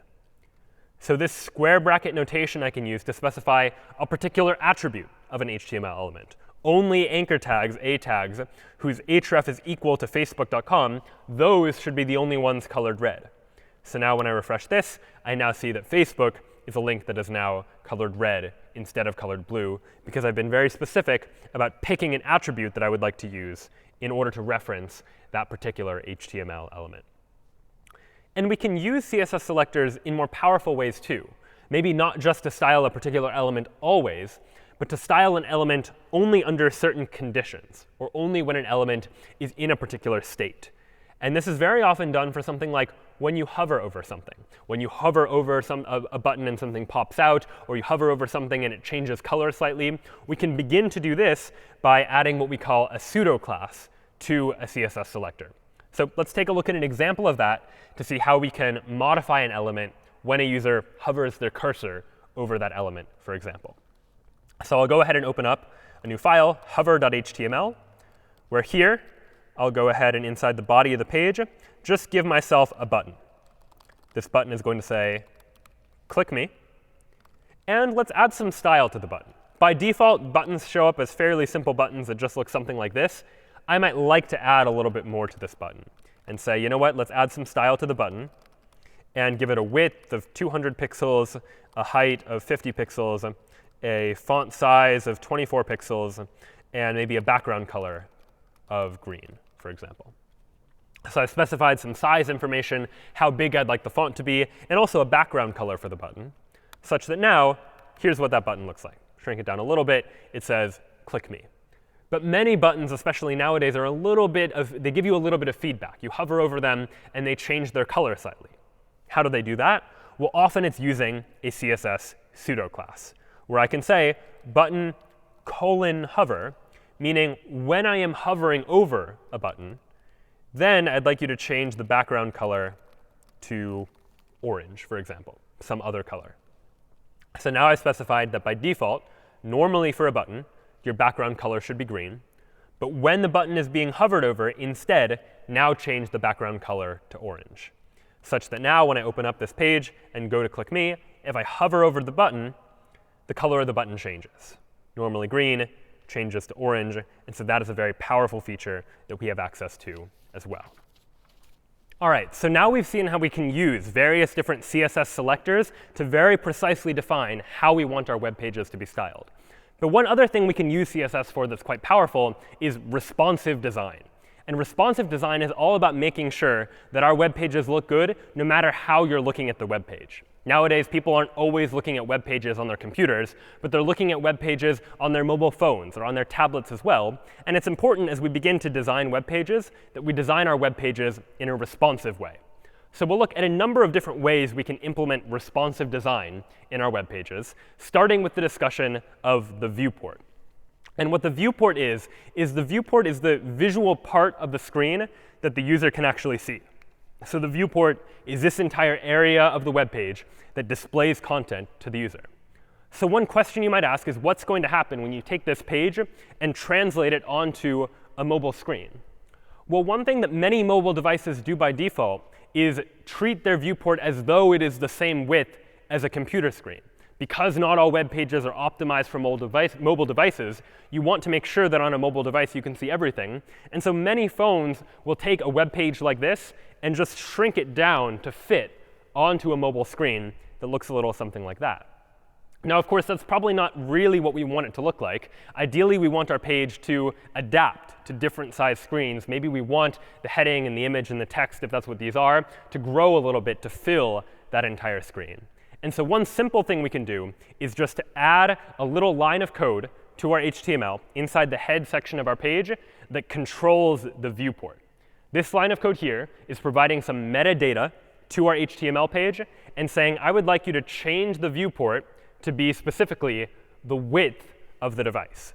By default, many phones will use a viewport that's actually wider than the width of the device, treat it as if they're loading a page on a computer, and then shrinking it down to the size of a mobile device. If you in your web page specify, though, that you want the viewport to be just the device width, oftentimes a page is going to look a whole lot better on a mobile device. But in addition to just adding a line like this, there are other actual changes we can make to our page to make it look a little better on different screens. And one of those has to do with media queries. And media queries are all about controlling how our page is going to look depending on how we render that particular page, or what size screen we're rendering that page on. So let's take a look at an example of how we might go about using media queries in order to control what a page actually looks like, depending on what type of page or what type of browser we're using to view it.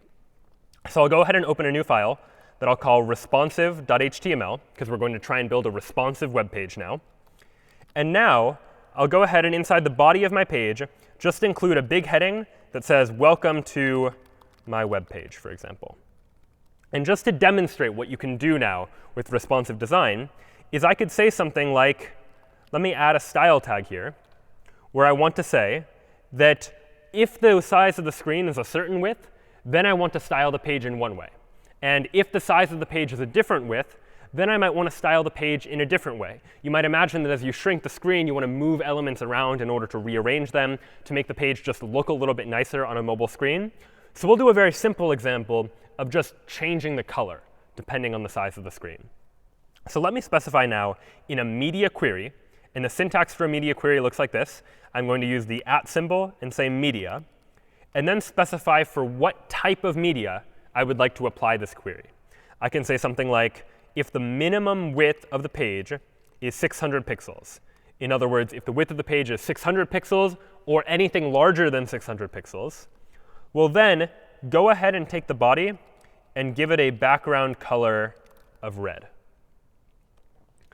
But then I could also add another media query and say, you know what, for this media query, let me give it a max width of 599 pixels.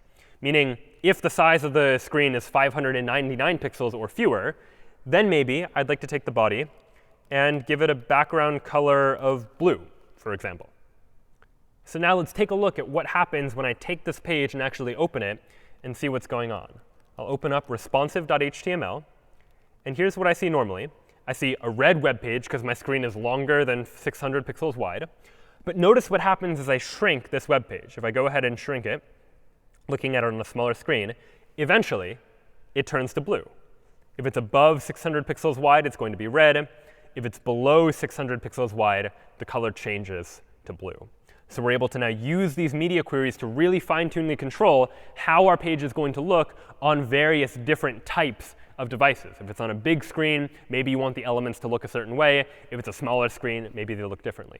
And you don't just need to control background color. You can control any CSS property you want just by using these media queries. You can say on a big screen you want certain amounts of spacing or padding. You can even hide elements on smaller screens if you want to by using a particular CSS property called the display property that controls whether or not an element is even visible. And ultimately put together, this can help to make your pages a little bit more responsive. And there are a number of different media queries that we can apply to our page as well. We can check to see whether a mobile device is vertical or landscape. We can check to see whether the user is viewing the page on their computer screen or if they've tried to print out the contents of the page as well. So there are a number of different options that we have to really control how a page is going to look. There are some other tools we have in our toolbox as well, though, for dealing with mobile responsiveness. And one of the tools built into the latest version of CSS is something called Flexbox. And Flexbox is quite helpful if we have multiple elements that we're all trying to display on the same page at the same time that might overflow if we're not careful about how we do responsive design. If we're really not careful, let's imagine I have 6 elements that show up on my computer's monitor. When you translate that to a mobile screen, you can imagine they might all shrink down so that they're barely visible, something like this. This is probably not what we want if we're trying to design a mobile responsive page, for example. So you might imagine, how can we do a little bit better? Well, another thing we could do is take these elements and go ahead and keep them the same size, but make you have to scroll through them. This is now slightly better. The elements are at least still visible, and they're large enough on the screen. But it'd be nice not to have to scroll through them. What would be really nice is, given that we have all this extra space, I would like to be able to wrap around elements if I don't have enough space for them, such that if I'm translating these 6 elements to a mobile screen, they translate, but I get them in like 2 rows, for example, 3 on the top and 3 below. And Flexbox is an easy way to be able to implement something like this inside of our web pages. So let's take a look at what that might actually look like to add Flexbox to our page. So I'll go ahead and create a new file called flexbox.html. We'll start with the same HTML code. And now, inside of the body, I'm going to create first a div that is going to be called the container. And we're creating a container because we're going to specifically say that everything inside the container I would like to add Flexbox to be able to wrap it around so that things can go onto multiple lines if I ever need to. And now let me just add some sample text. So this is some sample text inside of a div to demo Flexbox. And I'll go ahead and repeat this maybe like 12 times. And I'll number each one. Here's 1, 2, 3, 4, and I'll number all the rest. And this is just to give a demonstration of what these elements could actually look like. Ideally, these would be different pieces of content, though. So now, inside of my style tag, here's what I'm going to say, just to demonstrate. I'll say, take the ID container. Again, the hashtag specifies get me something with a particular ID. And I want to display it using Flexbox. And in particular, I would like to use the flex wrap property to say, if there's not enough room at the end of a line for all of the elements, go ahead and wrap around those elements onto the next line instead. And now I can specify some additional CSS properties for the divs inside of the container. So I can say, for the container, all of the divs inside of that container, again, using this child selector to get all of the divs that are inside of the container, I can add some CSS to that too. I can say, let's give these a background color of like a shade of green.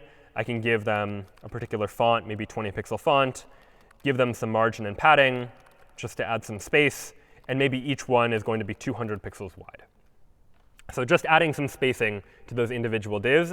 The important part is this right here, where I've said that this whole container is going to be a Flexbox container. And I'd like to wrap around elements if you ever reach the end. So now I'll open up flexbox.html. And so here, I now see 12 elements that are on multiple lines. But notice what happens as I shrink the page. If there isn't room for all of them, elements move onto other lines. Now there's only 3 elements in any particular row. Now there's only 2 elements in any particular row.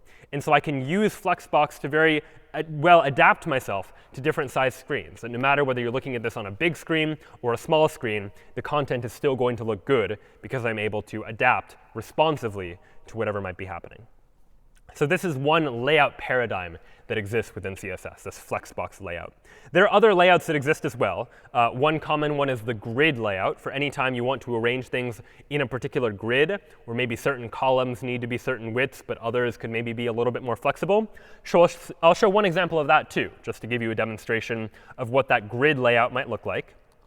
So here's grid.html, where I'll go ahead and inside the body of this page, give myself a div I'll give it an ID of grid. And then let me just add div class equals grid item. Again, a class because there might be multiple items. But I'll go ahead and just create a whole bunch of grid items and number each one. So 2, 3, 4, 5, 6, 7, 8, 9, 10, 11, 12. So I have a whole bunch of grid items inside of a div whose ID is grid. And now I'd like to add some style here. I'll say for the grid, let's give it a background color maybe. Maybe a background color should be green. A display is going to be grid. I want this to show up as a grid.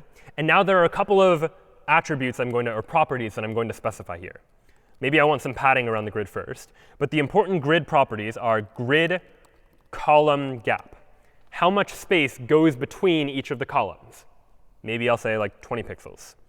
Likewise, there's also a grid row gap. How much space goes between each of the rows of the grid? Maybe I'll say 10 pixels here. And then finally, grid template columns is a way for me to specify how many columns there are going to be and how wide should each of those columns be. So if I want maybe 3 columns, I can specify that the first column should be 200 pixels. The second column should also be 200 pixels. And the third column can be automatically sized, just grow or shrink to fill the screen. So we'll say auto. So first column, 200 pixels. Second column, 200 pixels. Third column, just do it automatically. And now for all of the grid items, well, those I can add some styling to as well. I'll give them a background color of white just to distinguish them, and also give them some font size and some padding, and maybe center them as well. So just adding some additional CSS properties in order to make it display the way I want to. But the important ones to care about here are display as grid, and then I'm specifying here's how the grid should be laid out. How much space between columns, how much space between rows, and how wide are each of those rows going to be. Now if I open up grid.html, here's what that grid looks like. I now have a first column, 200 pixels wide, a second column, also 200 pixels wide, and a third column that's going to resize dynamically based on how wide or how narrow my screen happens to be. So as I shrink the screen, the third column shrinks with it. As I grow the screen, it also grows alongside with how big this window happens to be. And so Flexbox and Grid are some very powerful tools that we can use just to make it easier for us to be able to use mobile responsive design, to be able to make sure that our pages look good no matter what kind of browser or what kind of device the user is using in order to look at our page. But it turns out that there exist a lot of libraries out there that do a lot of this for us. Some people that have already written CSS code to make our text look good, to make our buttons look good, in order to make sure that things are mobile responsive. And one of those is called Bootstrap. Bootstrap is a very popular CSS library that we can use in order to use some styling that they have written such that we don't need to write all the styling from scratch. So this is what Bootstrap's website looks like. I'll go ahead and show it to you now just to give you a sampling for what's available inside of a library like Bootstrap. If I go to getbootstrap.com, here's Bootstrap's website. And if I go to their documentation on this first link here, I can look at all of the Bootstrap components that I'm given access to. These are things like alerts, for example. That here's an alert that's styled in a very particular way. It's in a specific font. It's gotten a certain amount of padding and certain colors. And if I want to just copy this alert, once I've used Bootstrap's code, I can just apply certain classes to a div. And Bootstrap will handle the process of applying the right styles for me. I don't need to write all of these styles by myself from scratch. Bootstrap's written a lot of this styling already. So how do you actually go about using Bootstrap? Well, to get started with Bootstrap, all you need to do is copy the CSS link that Bootstrap gives you to the top of your file. So if I take the CSS link and then go back to something like hello.html, which you'll recall originally looked something like this, just hello world, I can add some Bootstrap to it to say, all right, I would like to take this HTML file and apply Bootstrap styling to it to make it look a little bit nicer. So I refresh the page, and now you'll notice Bootstrap's chosen a custom font for me, just to make things look a little nicer in Bootstrap's own eyes. And now if I want to add Bootstrap elements, I can say, all right, let me go to their components, and I want to add an alert. I can just copy their alert code. Here's their alert code for a primary alert, an alert that looks blue. And I can just, inside the body of my page, go ahead and add an alert, and maybe change the text to, here is my alert, for example. Now when I reload hello.html, I now see an alert that shows up styled according to Bootstrap styling. And again, I can change that styling just by changing these classes. So a primary alert shows up as blue, a success alert shows up as green, a danger alert is red. So if I want to give a danger alert, the user is doing something wrong on the web page, for example, I can change alert primary here inside my HTML to something like alert danger instead. And now when I refresh this page, I now see the alert shows up as red instead of blue. So Bootstrap gives us access to a lot of these various different types of components, different ways of adding breadcrumbs and alerts and carousels and other elements to our page, just to make it easy to make our page look good very, very quickly without having to worry too much about writing our own CSS, because Bootstrap's written a lot of that for us. Bootstrap even includes a way to make sure that web pages are mobile responsive using something called Bootstrap's column model. So I'll show you an example of that now. Bootstrap divides its page into 12 distinct columns. So one thing I can do is, I've pulled this up in an example I have in advance called column0.html. Notice that inside of the body of my page now, I have a div whose class is container, and then a div whose class is row. And Bootstrap divides every row into a 12-unit column. So here, for example, I have a whole bunch of divs that are each 3-unit columns. So if I have 4 3-unit columns, that will take up a total amount of space equal to 12, meaning filling up the entirety of the screen. So if I now open up source column0.html, here's what that looks like. I have 4 columns, each of which is of width 3. And as a result, as I shrink it, those columns will automatically resize to make sure that they're always the appropriate size. Now, as long as they add up to 12, they don't all need to be the same size. So for example, if I only wanted 3 columns instead of 4, I could get rid of the 4th column by deleting those rows, and maybe change the 2nd column. Instead of being a column of size 3, let's make it a column of size 6. So that's a length 6 column instead. And now if I refresh the page, now suddenly I see 3 columns where the middle one is twice as large as the ones on either end. And as I shrink this down, I can see that it shrinks down as well. And one of the advantages of using Bootstrap columns is that they, too, can be mobile responsive. They, too, can wrap around to other lines if they ever need to. So for example, let me pull up columns1.html. Here, for example, I have a row. And let's take a look at what's going on in here. Recall that every row in Bootstrap is divided up into 12 column units. But Bootstrap, in addition to letting me specify how many units a column should take up, also lets me specify how many units that column should take up depending on the size of the screen. So if I'm on a large screen, as indicated by LG, this is saying that on a large screen, this div should take up 3 units of space. And this div should also take up 3 units of space. And for each of these 4 divs on a large screen, each will take up 3 of the total 12 units of space. So they'll all show up on one row. What happens on a small screen, though? Well, here, call SM for column on a small screen.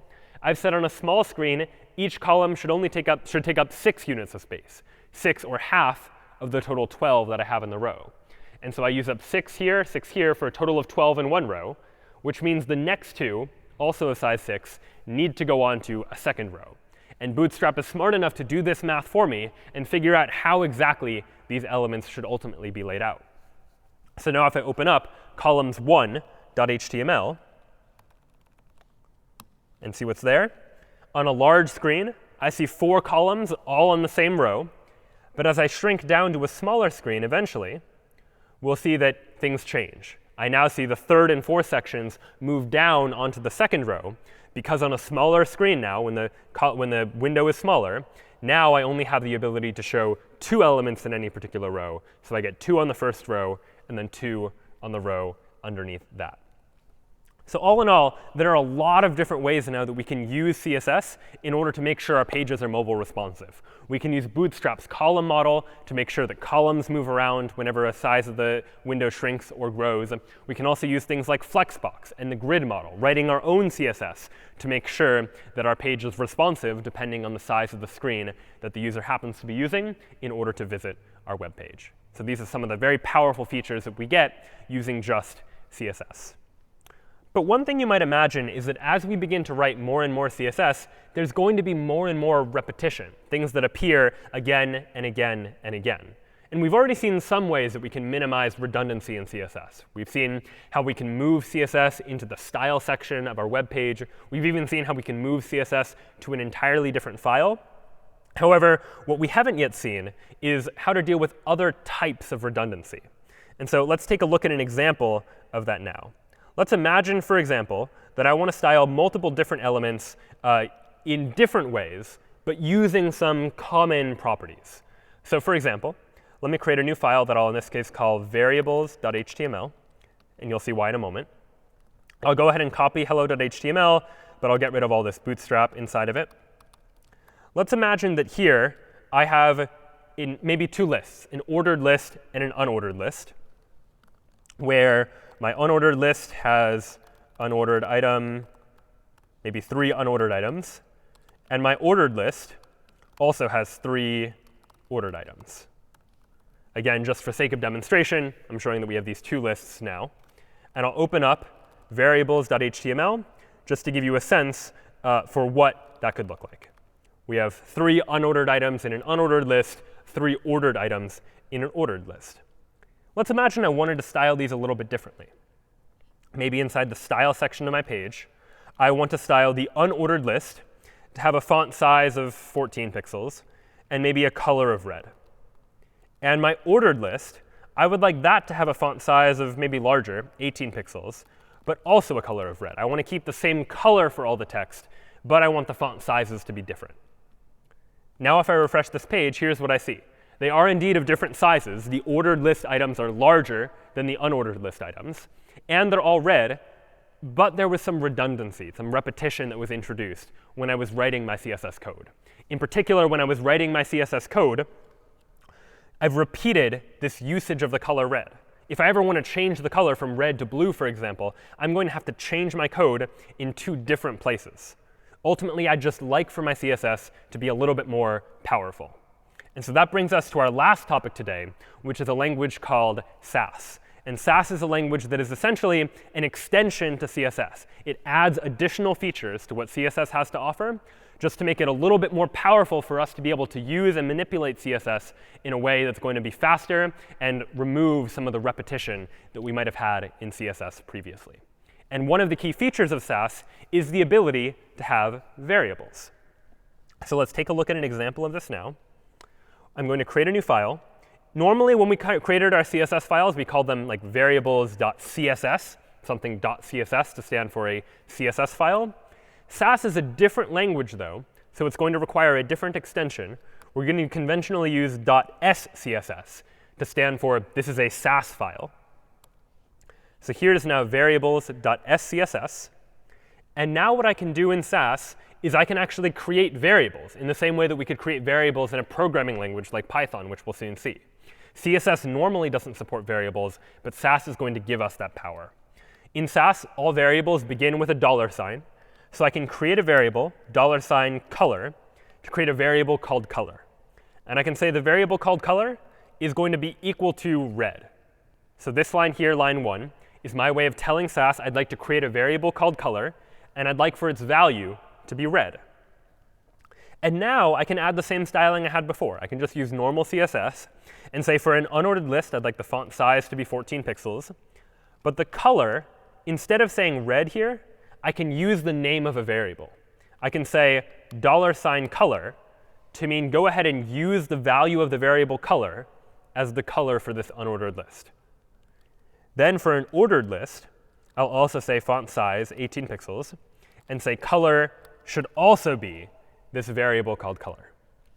By using a variable, I've removed the repetition. Rather than having the word red show up in multiple places in my code where I would need to change it twice if I ever needed to change it, now I have defined the variable once, and I only ever need to change it in one place if I ever need to make modifications to this particular file. So now let's try and link this file. Instead of, we'll go back to variables.html. Instead of putting the style code here, I'll go ahead and link a style sheet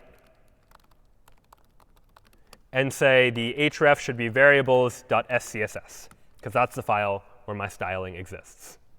So now let me try and open up variables.html after I've linked the CSS. And all right, something seems not quite right. I specified font sizes. I specified that everything should be red, but it's not showing up. Everything is showing up black, and I don't see any of the differences in sizing. And the reason for this is, while the web browser, things like Chrome and Safari and Firefox, can understand CSS, they can't, by default, understand SCSS or Sass. Sass is an extension to CSS that web browsers don't understand out of the box. So in order to solve this problem, once we've written our Sass file, we need to compile it, convert it, translate it, so to speak, from Sass into plain old CSS so that our browser is able to understand it. And so you'll need to, in order to do this, you'll need to install a program called Sass onto your computer. And you can install it on Mac or PC or Linux. And now in the terminal, in order to do this compilation, I'm going to say Sass variables.scss, the file I'd like to compile, colon variables.css. So variables.scss is the file that I would like to compile. And the file I'd like to generate is variables.css. I'd like to turn my Sass file into a plain old CSS file. I'll go ahead and press return. And all right, that compilation process is now done. And so now, inside of variables.html, instead of referencing the SCSS file, I'm going to reference the CSS file as the style sheet. Because my web browser only understands CSS, it doesn't understand Sass. Now when I load the page, now I see the result I expect. Everything shows up as red, and the font sizes are different. So ultimately, this was a two-step process. I first needed to take my Sass code, compile it into CSS, and then I could link the CSS to this particular page. But the advantage now is that if ever I want to make some sort of change, I want to change the color, rather than change it in two places, or you might imagine in a more complex page, like tens or dozens of places, I just go to the SCSS file, and I change the color from red to blue. Now if I refresh the page, all right, everything is still red, and it's because I forgot a step. I changed the Sass file, but that doesn't automatically change the CSS file. I need to now recompile the CSS file by saying Sass variables.scss, variables.css, to compile the file again using the updated Sass file. And now I see the updated changes. And if you're curious as to what the updated file looks like, I'm going to actually look at variables.css to see what code happens to be there. And though it's styled a little bit strangely, you can see that I have a UL with a font size of 14 and a color of blue. So they've substituted the word blue for this variable. And they've done the same thing for ordered lists as well. Now, in practice, it's going to be pretty annoying if I'm building a web page, using Sass, if I constantly need to go back and recompile my Sass into CSS every single time. What I'd like to do is just automate that process. And Sass makes it easy to do this. I can just say Sass -- watch variables.scss, variables.css. And what that's going to do is now you see Sass is watching for changes. Sass is going to monitor the variables.scss file. And if ever I change my Sass file, Sass is going to know about it, and it's automatically going to recompile the corresponding CSS file. And you can do this not just with single files, but entire directories as well if you have multiple different Sass files. So now what I can do is if in the variables.scss file, I change the color. Instead of blue, I now want it to be green, for example. I now save the variables.scss file. And now, without doing anything, take a look at my terminal. Sass detected a change to variables.scss, so it gave me a new version of my original CSS file. If I go back to my web browser now, refresh the page, now all of the text is green, as I would expect it to be.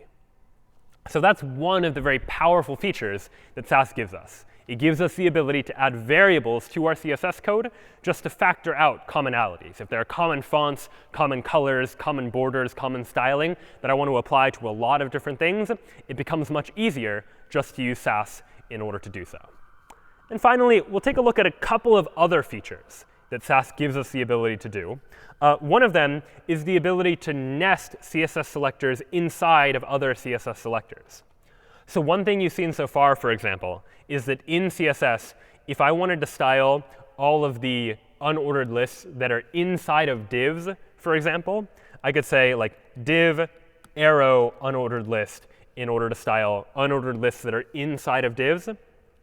What Sass will do is it'll give us a bit of a nicer syntax for doing this type of thing, in particular by allowing us to nest CSS inside of other pieces of CSS. So just as an example of this, I'll go ahead and open up a file I already brought called nesting.html. And so here's what we might see inside of nesting.html. Here's the body of the page. Inside the body of the page, I have a div, inside of which is a paragraph inside the div, and also a list, an unordered list, or UL, that's inside of this div as well. And then we also have a paragraph that's outside of the div, and a list that's outside of the div in addition to that.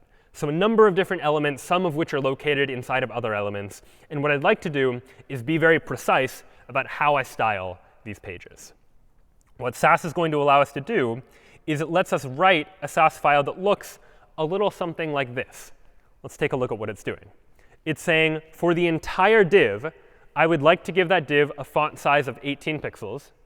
And then what CSS normally doesn't allow us to do, but we can do now using the power of Sass, is say, for any paragraphs that are inside of that div, go ahead and give those paragraphs a color of blue. And for any unordered lists that are inside of the div, give those unordered lists a color of green. By nesting these CSS selectors inside of others, we've been able to get across the idea that I only want to style the paragraph if it is inside of a div. And this is just a little bit of a nicer, cleaner syntax for doing some of these more complex styling tasks that might come up. So what does this actually look like if I take this SCSS file and turn it into normal CSS? What is the result going to be? Well, let's take a look. We can try it out by, let me go into my nesting folder where all these files are located.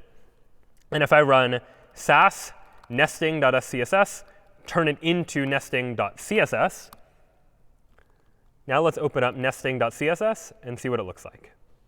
Here it's turned into take all of the divs, give them a font size of 18 pixels, and then we're using the same descendant selector notation that we saw before, where all the paragraphs inside of divs should be colored blue, all the unordered lists inside of a div should be colored green.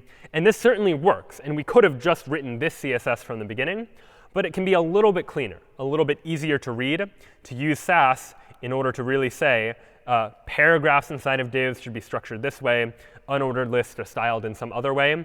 And using this nesting approach just makes it often easier to take a look at this SCSS page and really understand how all of the different style code interacts with each other. So after all of this now, if I open up nesting.html, we might see something that looks a little something like this. The paragraph inside the div and the list inside of the div, those both get changes to the way that they've been styled. But unlike them, these paragraphs outside of the div and the list that is also outside of the div, those get styled a little bit differently. So two features now we've seen inside of Sass. We've first seen the ability to have variables to make sure we're not repeating ourselves in many places throughout the code. And now we've seen the ability to nest CSS selectors inside of each other by taking advantage of Sass. And finally, we'll take a look at one last feature that Sass is going to give us, and that is something called inheritance. If we have certain CSS selectors that are related to other CSS selectors, but that are maybe adding some additional information. And in this case, I'm actually going to show you the finished product first. So let's go into inheritance, and let me open up inheritance.html. And here you see I've tried to almost implement bootstrap style alert messages in HTML. I have a success message up at the top, a warning message, and then an error message. And each of these messages, you'll notice, are styled differently. In particular, they're each a different color. But despite that, they share a lot in common. They share a common border, they share a common font, they share a common size, and many other properties are all shared between these elements. There are just some things that are a little bit different about them. I could have written 3 different CSS selectors to deal with all of these cases, but there might be some repetition there. So here's what I can do by taking advantage of the features that Sass gives me. Let me go ahead and look at inheritance.scss to look at the code for doing this. And it looks a little bit cryptic at first, but here's what I've defined. I've here defined using a %sign that this is what a generic message is going to be, something that I can extend later to add additional information to. All of the messages, whether they be success messages or danger messages or warning messages, they're all going to have the same font. They're all going to have the same border. They're all going to have the same padding and margin spacing around and outside of it. But each of the specific messages are going to be slightly different. How are they different? Well, let's take a look down here. Anything with a class of success, I'm going to say extends this message. And by extends this message, what I mean is that anything with a class of success is going to inherit all of these CSS properties, the font, the border, the padding, and the margin. But it's going to add additional information to it. In particular, we're going to add a color. We're going to say that for success messages, the background color is going to be green. I have extended the basics of what a message is, but said that this message in particular has some additional style that we're going to assign to it as well. And the other 2 messages behave in very similar ways. My warning message extends the message, but instead says the background color should be orange. And finally, the error message also extends the message, but this time gives us a background color of red instead. So now when you compile this all together into inheritance.css, which I compiled in advance, this is what this is ultimately going to look like. It translates what I've written into saying, all right, success and warning and errors should have all of these properties. But success should also have this background color. Warning should have this background color. Error should have this background color. So again, we could have written this CSS. There's nothing that Sass does that we couldn't have written ourselves using CSS. Sass will just make it a little bit easier to do many of the same things. So we can write things in a little bit of a nicer syntax by saying the success message inherits from the message but adds a background color. And likewise, the warning and error messages do the same thing. But in a simpler syntax and a bit of a nicer syntax, such that later we can let the computer take the Sass code and compile it into CSS instead. And so those now are some of the fundamentals of what we've seen in building web programs using HTML and CSS. We've seen how we can use HTML to describe the structure of our web page, deciding what's going to show up where on the page. And then we looked at CSS and how CSS can then be used to style our web page in various different ways, adding custom styling like colors and layouts, but also thinking about things like responsive design, like what happens on a mobile screen or on a tablet, and making sure that our web pages look good on those screens too. And then finally, we took a look at Sass, an extension to CSS that adds a number of additional features, features like variables and nesting and inheritance that make it even easier for us to be able to write style that we can apply to our web pages. From there, we're going to be transitioning now to looking at how we can use HTML and CSS in larger web applications as we begin to incorporate other tools, tools like Python and JavaScript and other languages and frameworks altogether. So this is web programming with Python and JavaScript. We'll see you next time.